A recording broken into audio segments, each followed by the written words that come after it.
Abox Memo 08 100% vacances.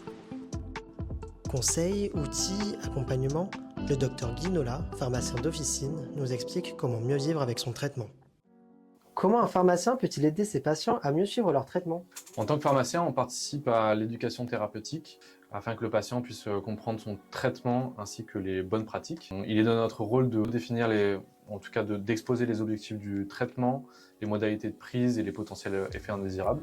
Bien sûr, c'est important d'adapter son discours afin que le patient puisse nous comprendre. On peut proposer certains dispositifs d'aide comme le pilulier et on peut aussi présenter les différents dispositifs en ouvrant les boîtes et en mettant en situation le patient directement. Comprendre le mode de vie du patient, c'est aussi pouvoir lui proposer d'adapter les horaires de prise ou encore proposer d'autres formes galéniques qui seraient plus pratiques pour le patient. On entend parler des entretiens pharmaceutiques qui se développent de plus en plus. Est-ce que vous pouvez nous expliquer en quoi ces entretiens sont bénéfiques pour le patient? Les entretiens pharmaceutiques, on peut les réaliser pour différentes pathologies et pour les patients qui sont âgés et polymédiqués.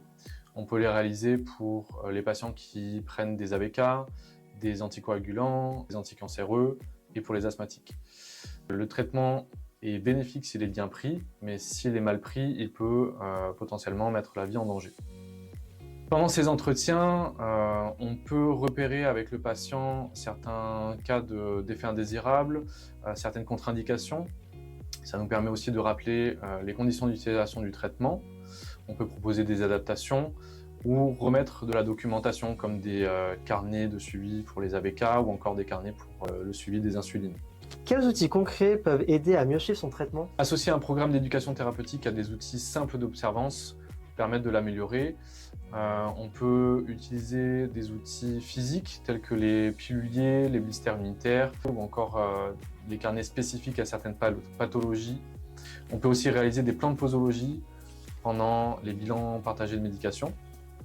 Certains outils digitaux peuvent aussi être utiles, tels que les applis de rappel ou encore les piluliers connectés ou les bracelets santé. Bien sûr, on peut retrouver aussi des informations sur Internet, notamment sur les sites d'associations, de groupes de patients ou des sites institutionnels qui mettent l'accent sur l'éducation thérapeutique. Quel est votre conseil pour un patient afin qu'il suive mieux son traitement? Pour qu'un patient arrive à prendre correctement son traitement, il faut qu'il puisse le ritualiser, c'est-à-dire définir un moment clé pour la prise de son traitement et respecter ce moment afin de ne jamais l'oublier. Et vous, quel est votre conseil pour améliorer son observance?